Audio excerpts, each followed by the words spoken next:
A graça e a paz de nosso Senhor Salvador Jesus Cristo, aos amados irmãos que estão hoje, se preparando para terminarem mais um trimestre de estudo e aprendizado da palavra.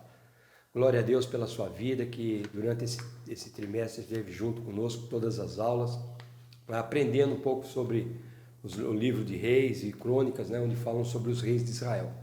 Então eu quero agradecer você, irmão, que dedicou todo esse tempo para estar a cada terça-feira aqui conosco, aprendendo da palavra. E quero já reforçar o convite para cada um de vocês e também pedir para que os irmãos mandem um aviso para mim, porque as revistinhas da CPAD, elas diminuíram a quantidade. Eu consegui, para nós começarmos o trimestre que vem, consegui 11 revistinhas, contando com a do professor. Então, me mande um aviso, você que vai querer uma revistinha, para que eu possa separar e enviar para você, para que você possa nos acompanhar no trimestre que vem.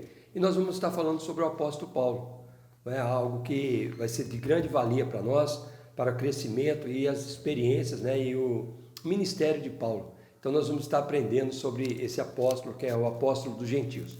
Então vamos orar, amados, vamos pedir a Deus que esteja falando aos nossos corações, que Deus abençoe a sua casa, a sua família, tenha abençoado o seu dia, que te dê força para continuar aprendendo. Amados, não tem coisa melhor do que nós aprendermos a palavra. Então invista tempo, para que você possa aprender e ter orientação daquilo que a palavra quer nos dizer e quer nos mostrar, para que você cada vez mais cresça e nos ajude aí nessa caminhada na vida espiritual. Amém? Vamos fechar os nossos olhos, vamos orar, vamos falar com Deus? Pai Santo, querido e amado, em nome de Jesus, eu quero te agradecer, ó Deus amado, por estarmos, Senhor Deus, vencendo mais um trimestre, Pai. Obrigado por todo esse tempo, Senhor Deus, que o Senhor nos proporcionou, por estarmos aqui, Senhor Deus, aprendendo da Tua palavra. Obrigado, Senhor, pela vida de cada um dos meus irmãos que tem, Senhor, consagrado esse tempo de aprendizado da Tua palavra. Que nós venhamos, Senhor Deus, a absorver de uma maneira grandiosa tudo aquilo que está sendo ensinado. E que para isso, Senhor Deus, o Teu nome seja glorificado. Abençoa cada lar, cada família. Abençoa, Senhor Deus, o Teu povo, Senhor Deus, e que haja paz no coração dos Teus filhos. Por isso eu oro, consagrando esse estudo ao Senhor, em nome de Jesus. Amém. Amém, meus irmãos? Graças a Deus, Então a lição de hoje, nós vamos falar sobre o cativeiro de Judá. Nós passamos esse trimestre falando, amados, sobre figuras de alguns reis que estiveram direcionando o povo de Judá, o reino do norte, o reino do sul, e alguns reis que foram tidos como reis bons, e a maioria dos reis que fizeram o que era mal diante dos olhos do Senhor. E em decorrência de tudo isso, amado, em decorrência desse andamento, dessa divergência da posição desses reis, que esses reis tomavam, o Senhor ele sempre levantou profetas, homens de Deus, para trazer os avisos, o caso de Isaías, Jeremias, o próprio Daniel, que estava no cativeiro, que a partir daqui Daniel já começa a fazer parte. Então o povo foi levado cativo, então o Senhor sempre levantou pessoas para estar trazendo uma palavra de esperança, mesmo contrário à vontade de Deus, eu quero deixar bem claro para você, mesmo contrário à vontade de Deus, esse cativeiro veio ser necessário em decorrência da desobediência. Então grave bem isso no seu coração. A desobediência à palavra de Deus, a desobediência aos ensinos do Senhor, nos trazem consequências, amados, muitas vezes contrárias à vontade do Senhor, mas pela justiça de Deus é necessário que aconteçam certas coisas. Então nós temos que entender isso. Às vezes as pessoas falam, nossa, mas Deus foi ruim com o povo. Não, o povo foi desobediente. Se o povo andasse em conformidade àquilo que a palavra ensina, com certeza eles teriam evitado muitas coisas, mas não, voltavam atrás, recuavam naquilo que Deus estava ensinando, e aí as consequências vieram. E agora nós vamos estar lendo aqui, essa última lição que trata sobre o cativeiro de Judá. O reino do norte já havia sido tomado, Samaria já havia sido levada cativa, a Síria já havia invadido, agora aqui nós vamos ver a invasão de Nabucodonosor, então, amada, a Babilônia tomando conta, tudo por causa de quê? De desobediência. Estavam fora do plano daquilo que Deus orientou para fazer, e a consequência veio, 70 anos de cativeiro chegou diante do povo. Então nós vamos aprender isso para que nós possamos fechar esse trimestre em nome de Jesus, amém? Textual: porém zombaram dos mensageiros de Deus e desprezaram as suas palavras. Olha aqui, eles estavam zombando dos profetas, daqueles homens ao qual Deus usava para trazer, né, a correção ao povo. E escarneceram dos seus profetas, até que o furor do Senhor subiu tanto contra o seu povo, que mais nenhum remédio houve. Segundo a Crônicas 3,16. Então aqui, né, Deus estava dando um ponto final naquela situação. Houve muitas chances, muitas oportunidades para que o povo mudasse. E assim também é nos nossos dias. Quando nós estamos atentos à voz do Senhor, quando nós inclinamos o nosso coração a obedecermos aquilo que Deus nos fala, nos orienta, com certeza nós fugiremos das coisas contrárias à vontade de Deus, das disciplinas de Deus nas nossas vidas. Mas quando nós andamos em desobediência, amado, com certeza chega uma hora que o limite ele para, Deus para, e aí, amado, as consequências começam a vir sobre as nossas vidas. Então, vamos aprender isso. Leitura bíblica em classe. 2 Reis 24. Tinha Zedequias 21 anos de idade quando começou a reinar, e reinou 11 anos em Jerusalém. E era o nome de sua mãe Hamutal, filha de Jeremias de Libná. E fez o que era mal, olha aqui, ó, o último rei, que foi Zedequias, né? E fez o que era mal aos olhos do Senhor, conforme tudo quanto fizera Joaquim. Pois assim sucedeu por causa da ira do Senhor contra Jerusalém e contra Judá, até os rejeitar de diante da sua face. E Zedequias se revoltou contra o rei da Babilônia. Então, vamos falar um pouquinho sobre a história desse rei Zedequias e o trágico, né, final do seu reinado. 2 Reis 25. Sucedeu que no ano 9 do reinado de Zedequias, no mês 10º, aos 10 do mês, Nabucodonosor, rei da Babilônia, veio contra Jerusalém, ele e todo o seu exército, e se acamparam contra ela, e levantaram contra ela tranqueiras em redor. Então Nabucodonosor aqui está sitiando, né? Sitiar é você ficar acampado em volta, né? Esperando minar a resistência do inimigo, para que você possa atacá-lo de uma maneira mais eficaz. E a cidade foi sitiada até ao 11º ano do rei Zedequias. Aos 9 dias do 4º mês, quando a cidade se via apertada da fome, nem havia pão para o povo na terra. Então a cidade foi arrombada, e todos os homens de guerra fugiram de noite pelo caminho da porta que está entre os dois muros, junto ao jardim do rei, porque os caldeus estavam contra a cidade em redor, e o rei se foi pelo caminho da campina. Porém, o exército dos caldeus perseguiu o rei e o alcançou nas campinas de Jericó, e todo o seu exército se dispersou.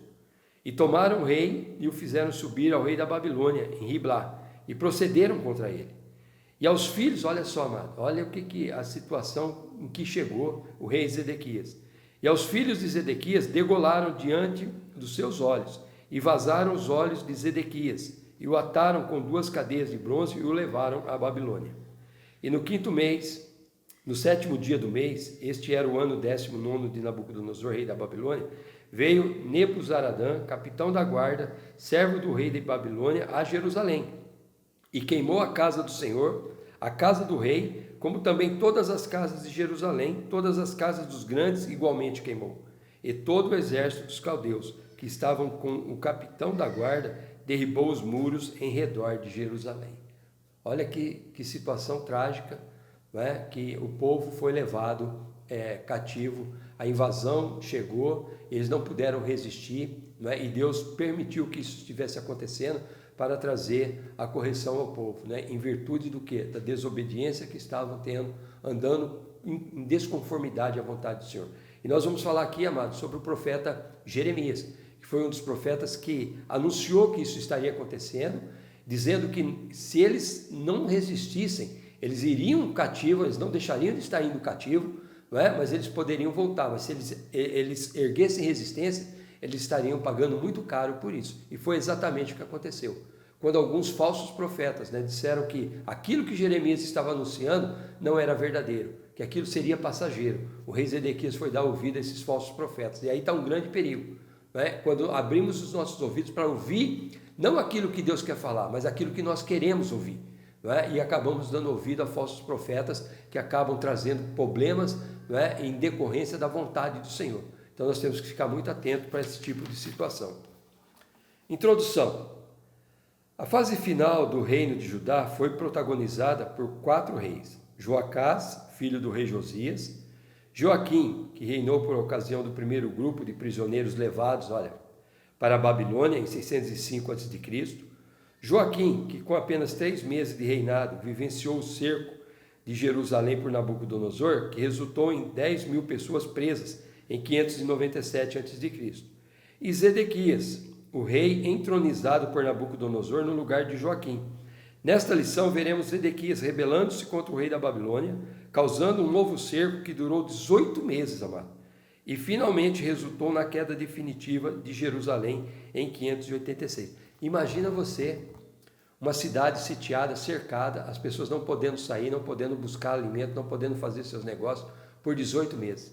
Esse era o quadro, amado, que chegou a estar o povo de Judá, ao ponto das mães terem que matar os seus filhos para poderem se alimentar.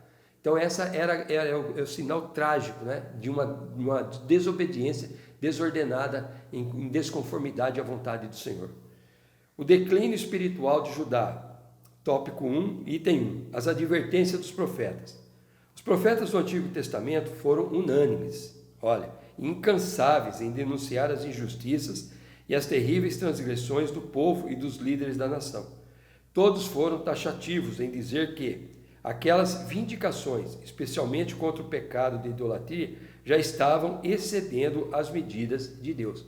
Então, Deus levantou profetas, né? Vamos usar aqui o exemplo de Isaías, de Jeremias, que eram, amados, homens, grandiosos homens de Deus, que não tinham, eram destemidos e anunciavam aquilo que Deus estava para fazer.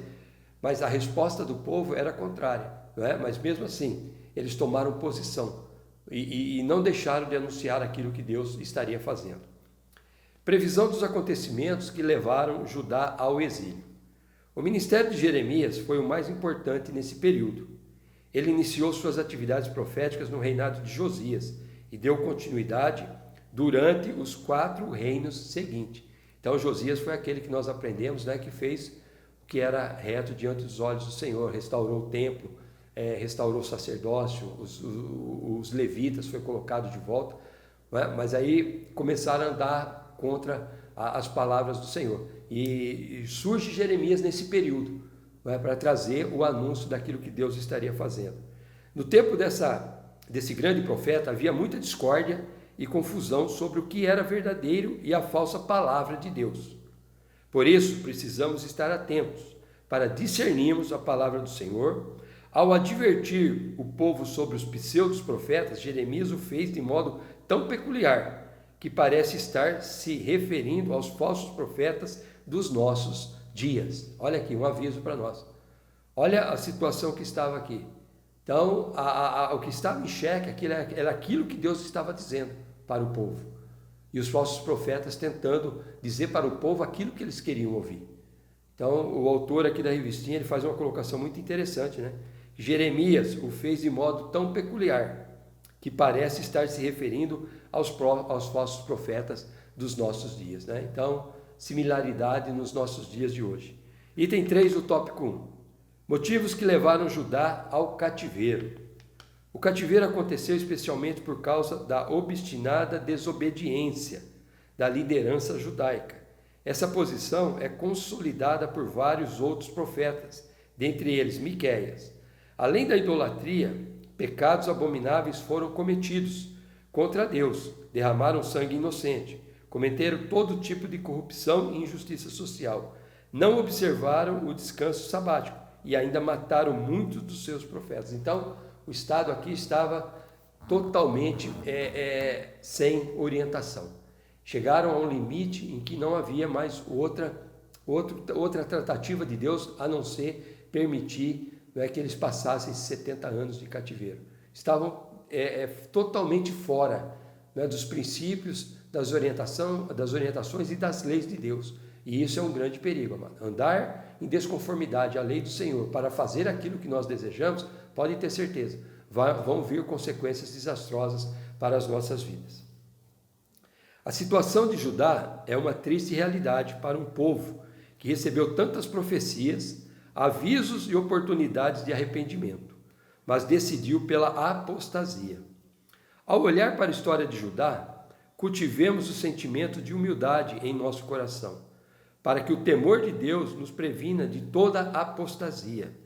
Andar com Ele é a melhor maneira de remover os obstáculos da alma, que nos atrapalham na caminhada cristã. Né? Então essa é a grande lição que nós tiramos desse desfecho, né, dos reis de Judá, dos reis de Jerusalém, dos reis de Israel. Que apostasia, amado, o que é apostasia? Apostasia é afastamento de Deus.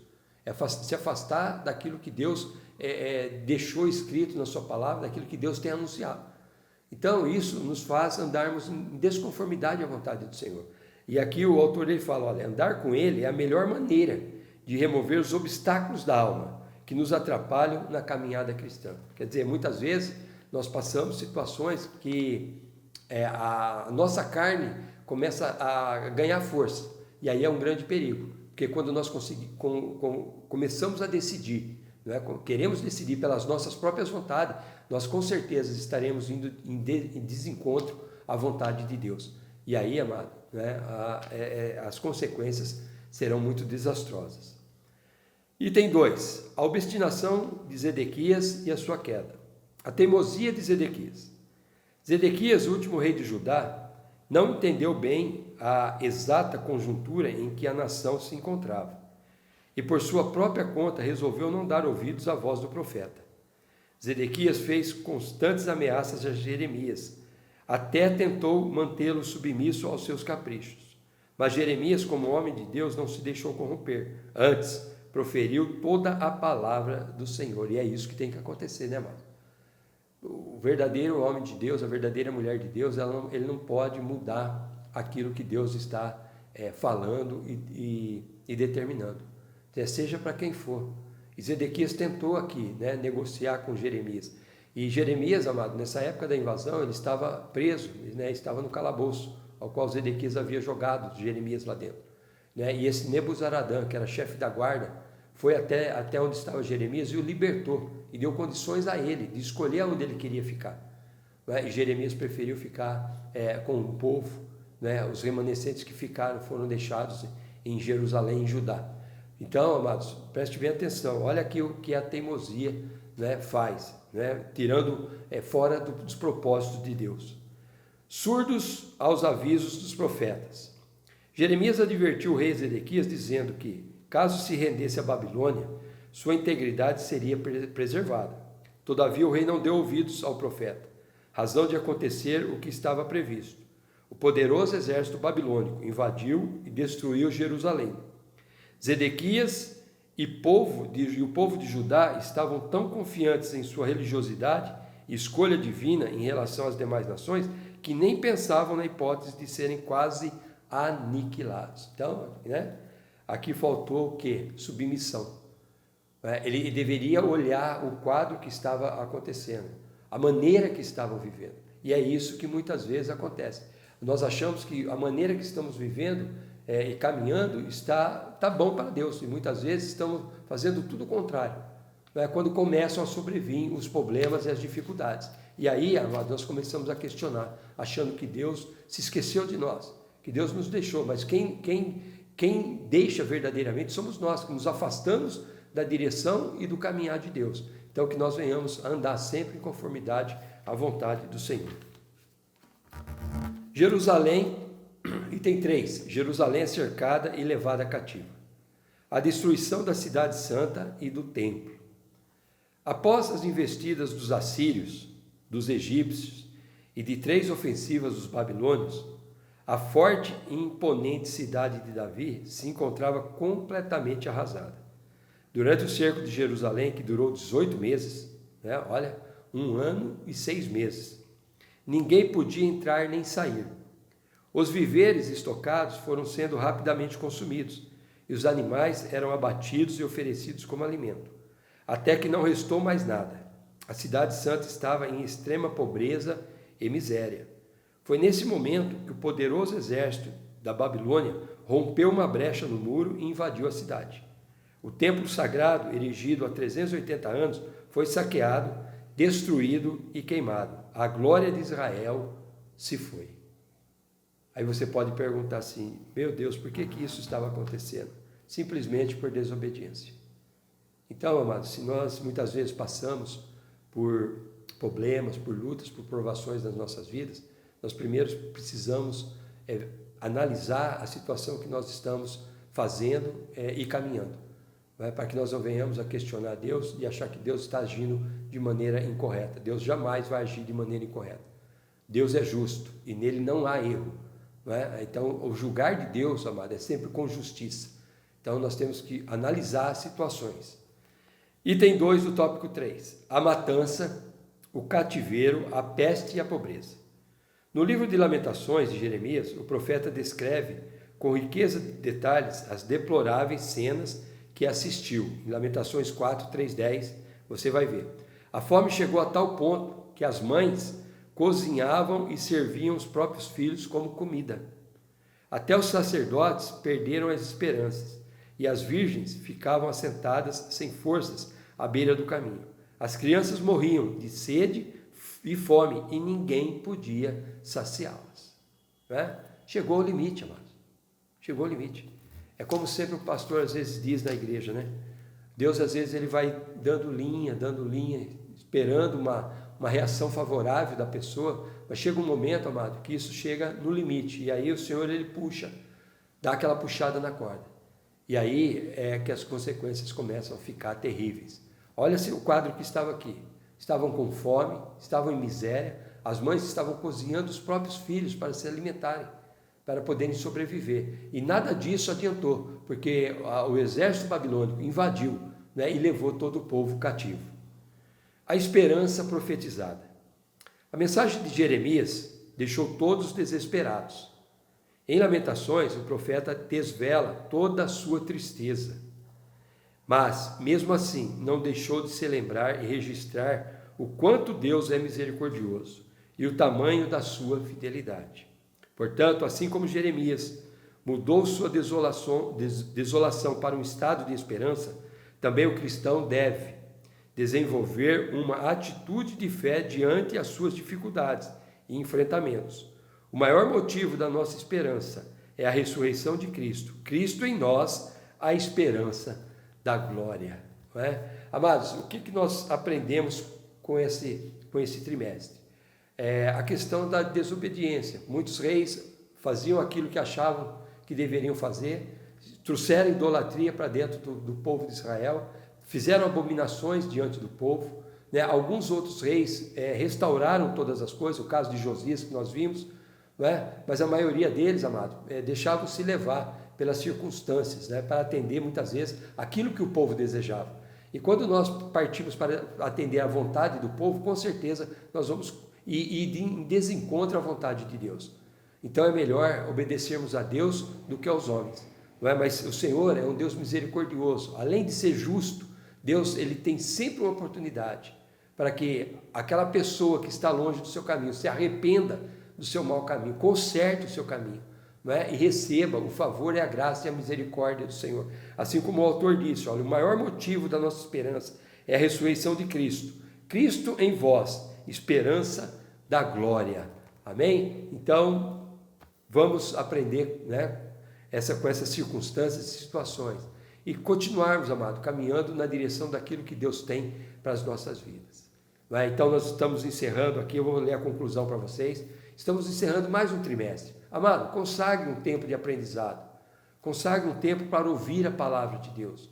No culto, quando nós estamos pregando, vocês estão ouvindo, não dá para você muitas vezes tirar dúvida, mas numa aula, com a revistinha em mãos, você começa a aprender e ver alguns detalhes que são colocados por esses autores aqui. E isso é de grande importância para as nossas vidas. Então, invista em aprender da palavra de Deus e andar em conformidade àquilo que a palavra nos orienta e nos ensina.